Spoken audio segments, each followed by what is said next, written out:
Hi friend, ఈ వీడియోలో మనం జావాస్క్రిప్ట్లో ఫంక్షన్స్ని ఏ విధంగా క్రియేట్ చేస్తామో, అసలు ఫంక్షన్స్ వల్ల యూజ్ ఏంటో చూద్దాం. A JavaScript function is a block of code designed to perform particular task. In a JavaScript functions is executed when something invokes it. అంటే మనం జావాస్క్రిప్ట్ గ్రూప్ ఆఫ్ స్టేట్మెంట్స్ని ఒక ఫంక్షన్గా క్రియేట్ చేసుకుని, అంటే ఒక కోడ్ బ్లాక్ కింద క్రియేట్ చేసుకుని ఆ కోడ్ బ్లాక్కి ఒక నేమ్ ఇస్తాం. అది అవసరం వచ్చినప్పుడు మనం ఆ ఫంక్షన్ని కాల్ చేస్తూ ఉంటాం. ఇక్కడ ఎగ్జాంపుల్ చూడండి, మీరు ఒక చిన్న ఫంక్షన్ క్రియేట్ చేద్దాము. సో మనకి ఫంక్షన్ యొక్క సింటాక్స్ చూసుకున్నట్టయితే ఫంక్షన్ నేము, అలాగే ఏమేమి పారామీటర్స్ ఉంటాయని వితిన్ క్లోజింగ్ అండ్ ఓపెన్ బ్రేసెస్లో ఉంటాయి. తర్వాత వచ్చేసి ఏదైతే కోడ్ ఎగ్జిక్యూట్ కావాలో ఆ కోడ్ని అక్కడ మనం మెన్షన్ చేస్తాం. ఇక్కడ ఎగ్జాంపుల్ చూసుకున్నట్టయితే మనం ఒక చిన్న కోడ్ రాద్దాం. ఓకే, ఫంక్షన్ క్రియేట్ చేసుకోవడానికి మనకి సింటాక్స్ ఏంటంటే, ఫస్ట్ మనం ఫంక్షన్ అనే కీవర్డ్ని వాడాలి. బాగా గుర్తుపెట్టుకోండి, FUNCTION ఫంక్షన్ అనే కీవర్డ్ని వాడుకోవాలి. తర్వాత ఫంక్షన్ నేమ్, మీకు వేరియబుల్ నేమింగ్ రూల్స్ ఏవైతే ఉన్నాయో ఫంక్షన్ నేమింగ్ రూలే. సో ఇక్కడ నేను మై నేమ్ అనే ఫంక్షన్ని క్రియేట్ చేసుకుంటున్నాను. మై నేమ్, మీరు మీ ఇష్టం వచ్చిన నేమ్ ఇచ్చుకోండి, కాకపోతే వేరియబుల్ నేమింగ్ రూల్స్ ఏవైతే ఉన్నాయో వాటిని ఇచ్చేసుకొని మ్యాక్సిమం ఎలా ఇచ్చేస్తారంటే క్యామెల్ కేసు ఇచ్చేసుకుంటూ ఉంటారు. ఓకే, మై నేమ్, ఇక్కడ ఓపెన్ అండ్ క్లోజింగ్ బ్రేసెస్, తర్వాత open and closing curly brackets. Okay, so curling బ్రాకెట్స్లో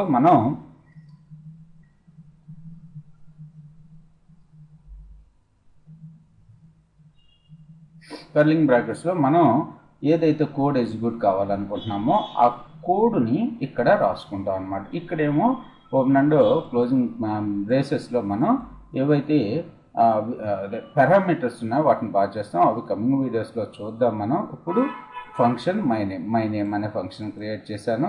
ఇక్కడ ఏం రాస్తున్నాను అంటే A=22 అని రాశాను అంతే. వేర్ A లేకపోతే var name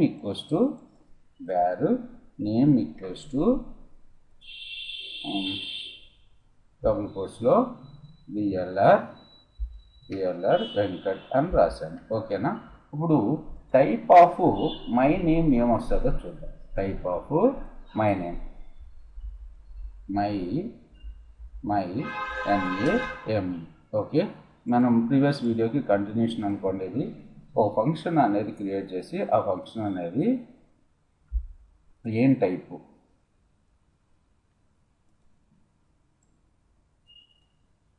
so where ID = ID1. So function దానికి టైప్ ఏంటిది, ఇది ఫంక్షన్ అని మనకి అర్థమైంది. ఇక్కడ టైప్ ఆఫ్ తీసేస్తున్నాను ఇంకా మీకు, అంటే డేటా టైప్లో ఫంక్షన్ అనే ఒక టైప్ కూడా మనకు ఉందని ఇక్కడ అర్థమవుతుంది. తర్వాత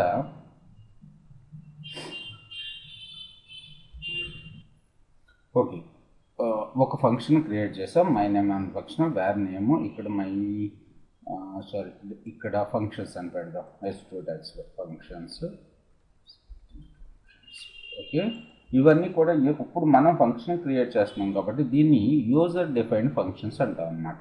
ఇక్కడ ఒక ఫంక్షన్ క్రియేట్ చేసుకున్నాను, మై నేమ్, తర్వాత వేర్ నేమ్ VLR వెంకట్. ఇంకా మనకు అడ్వాన్స్డ్గా చాలా ఫంక్షన్స్ మనం క్రియేట్ చేసి చూపిద్దాము కమింగ్ వీడియోస్లో. ఇప్పుడు ఏదైతే నేను రిటర్న్ చేయాలనుకుంటున్నాను, రిటర్న్ రిటర్న్ దేన్ని రిటర్న్ చేస్తున్నాను అంటే నేమ్ని రిటర్న్ చేస్తున్నాను. మీరు గుర్తుపెట్టుకోండి, మనకి రిటర్న్ అనే కీవర్డ్ ఏదైతే రిటర్న్ చేయాలో దాన్ని మనం రిటర్న్ కీవర్డ్ పక్కన రాసుకుంటాం అనమాట. ఇక్కడ document.inner.html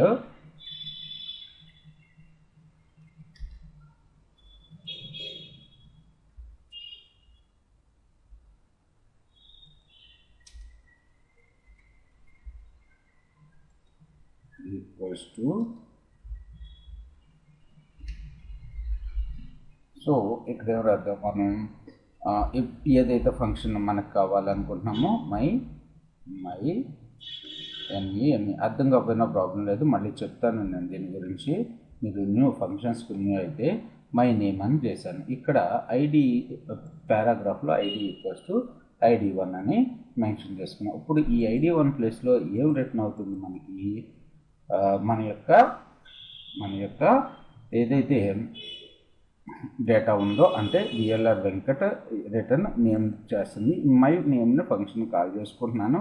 ఇప్పుడు మనం కాల్ చేసుకున్నప్పుడు మనకి విఎల్ఆర్ వెంకట్ అని చెప్పి ప్రింట్ అవుతుంది. ఓకే, ఇప్పుడు అబ్జర్వ్ చేయండి. ఇప్పుడు మన యొక్క ప్రోగ్రామ్ స్టేట్మెంట్ రన్ అవుతుంది. ఇక్కడికి వచ్చి పారాగ్రాఫ్ రన్ చేసింది. Paragraph ID equals to ID1. ఈ ID1 ఎక్కడుంది? Document dot get element by ID1 inner HTML equals to my name function. ఇప్పుడు మై నేమ్ ఫంక్షన్ ఇక్కడ కాల్ చేస్తుంది. మై నేమ్ ఫంక్షన్లో ఏం రిటర్న్ చేస్తుంది? నేమ్ అని రిటర్న్ చేస్తుంది. అందుకని ఫైనల్గా మనకి ID1 దగ్గర పారాగ్రాఫ్లో మై నేమ్ వెంకట్ అని ప్రింట్ అవుతుంది. ఇప్పుడు నేను ఇంకో వేరియబుల్ క్రియేట్ చేస్తాను. ఇప్పుడు ఎడిషన్ ఆఫ్ 2 నెంబర్స్ చేద్దాం. ఇవన్నీ కూడా చాలా సింపుల్ థింగ్స్, వద్దులే, కాన్కాటినేట్ చేద్దాం. Var name L name equals to ఏమని పెడదామంటే నియర్ JNTU అని పెడదాం. Near JNTU. ఓకే, ఇప్పుడు return name one concatenated with okay L name. ఇప్పుడు మనకి దేన్ని రిటర్న్ చేస్తుంది? రెండింటిని యాడ్ చేసి కన్కాటినేట్ చేసి మనకి ఫంక్షన్ రిటర్న్ చేస్తుంది. ఇప్పుడు చూడండి, విఎల్ఆర్ వెంకట్ నియర్ JNTU అని చెప్పి మనకి ప్రింట్ అవుతుంది. లేదు మీకు సపరేట్గా ఒక స్టేట్మెంట్ తీసుకొని var fname equals to name plus L name. Okay, var fname ఇక్కడ మనం రిటర్న్ fname అని చేద్దాం. fname ఓకే,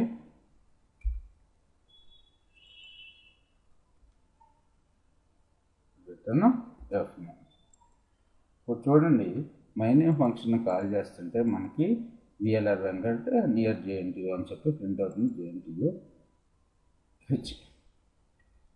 ఓకే, సో అంటే ఇప్పుడు నాకేం కావాలి అంటే, ఇప్పుడు నాకు ఎక్కడో ఇంకోసారి మై నేమ్ ఫంక్షన్ అవసరమైంది. మై నేమ్ ఫంక్షన్లో combination of group of statements ఉన్నాయి. వేరియబుల్స్ డిక్లేర్ చేసాము, return first name last name enter చేసాము, వీటిని ఫుల్ నేమ్ కింద కన్వర్ట్ చేసి మనం అవుట్పుట్లో ప్రింట్ చేస్తున్నాము. మనకు అవసరం వచ్చినప్పుడల్లా ఇప్పుడు మై నేమ్ ఫంక్షన్ కాల్ చేసుకుంటే సరిపోతుంది. ఇప్పుడు నేను ఏం చేస్తున్నానంటే document dot get element by ID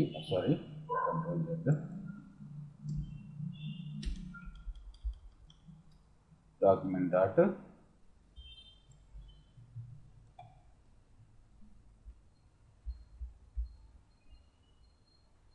so ఇక్కడ ID2 అని ఇస్తున్నాను. Inner HTML equals to my name అని ఇస్తున్నాను. ఇప్పుడు చూడండి, పారాగ్రాఫ్ మనకి ఎక్కడో అవసరం వచ్చింది మళ్ళీ ID2 దగ్గర. సో ఈ కోడ్ని మై నేమ్ ఫంక్షన్ని యూజ్ చేసుకుంటున్నాం అంతే.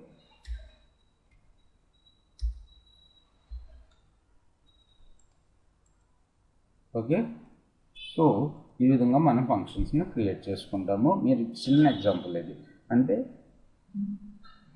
ఇంకా మీరు ఉండగలదు. ఈ ఎగ్జాంపుల్ అనేది చాలా సింపుల్గా ఉంటుంది. మీరు ఇక్కడ వరకు మీరు గుర్తుపెట్టుకోవాల్సింది ఏంటంటే, మీరు ఫంక్షన్ క్రియేట్ చేసేటప్పుడు function along with function name మీరు మీ ఇష్టం వచ్చిన నేమ్ ఇచ్చుకోండి. Open and closing braces mandatory. Curly బ్రాకెట్స్లో గ్రూప్ ఆఫ్ స్టేట్మెంట్స్ రాసుకుంటాం అలాంగ్ విత్ రిటర్న్ స్టేట్మెంట్ ఏదైతే రిటర్న్ కావాలో. తర్వాత మనకి ఏదైతే ఎక్కడైతే ఎగ్జిక్యూట్ కావాలో అక్కడ గెట్ మీరు ఏదైనా యూజ్ చేసుకోవచ్చు. నేను ఇక్కడైతే get element by ID function use చేసుకుంటున్నాను. మీరైతే అలర్ట్స్ కానీ ఇవన్నీ కూడా యూజ్ చేసుకోండి. ఓకే, ఇప్పుడు జావాస్క్రిప్ట్ ఫంక్షన్ యొక్క సింటాక్స్ ఆల్రెడీ నేను చెప్పాను. JavaScript function is defined with function keyword. So JavaScript function is defined with function keyword followed by name, function name followed by open and closing parenthesis. Okay, వీటిని braces అన్నాం, parenthesis. Function names are contain letters, digits, underscore and dollar signs. ఏవైతే variable naming rules ఉన్నాయో అవి.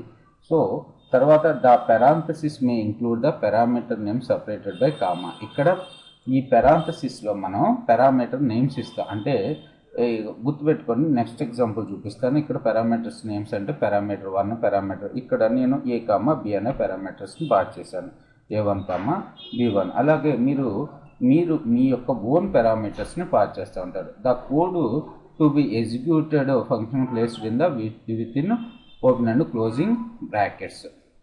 Okay, open and closing బ్రాకెట్స్లో మనకి కావాల్సిన కోడ్ని రాసుకుంటాం. Function parameters are listed inside the parenthesis in the function definition.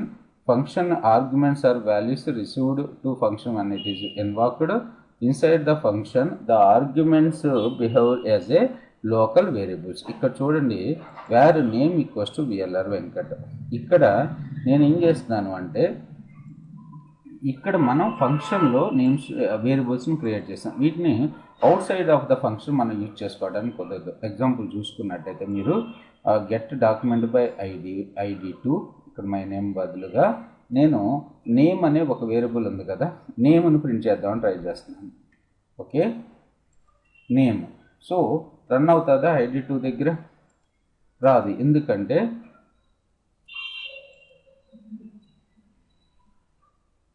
Okay out side of the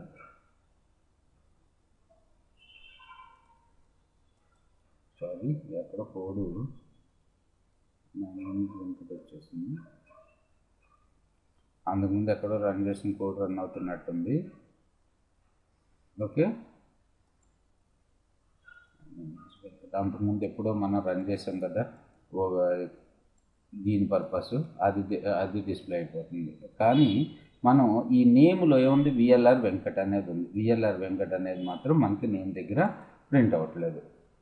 ఇక్కడ name 1 అని ఇద్దాము. నేమ్ 1. ఇప్పుడు చూడండి వస్తుంది మనకి. నేమ్ 1 కూడా ఏమన్నా అంతకుముందు డిక్లేర్ చేస్తే మనం ఏం చెప్పలేము. చూడండి ఇక్కడ ఏమో అవుట్పుట్ రావట్లేదు మనకి. ఎందుకంటే ఫంక్షన్లో ఇన్సైడ్గా డిక్లేర్ చేసుకున్న వేరియబుల్ని లోకల్ వేరియబుల్స్ అంటాం. ఆ లోకల్ వేరియబుల్స్ని మనం వితౌట్ ఫంక్షన్ లేకుండా కాల్ చేస్తాం. సో మనం ఫంక్షన్లో డిక్లేర్ చేసుకున్న వేరియబుల్స్ని లోకల్ వేరియబుల్స్ అంటాం. ఈ లోకల్ వేరియబుల్స్ని outside of the function use చేసుకోకుండా మనం కాల్ చేస్తే అదేమి outside of the function మనం యాక్సెస్ చేయలేము. Inside the function the arguments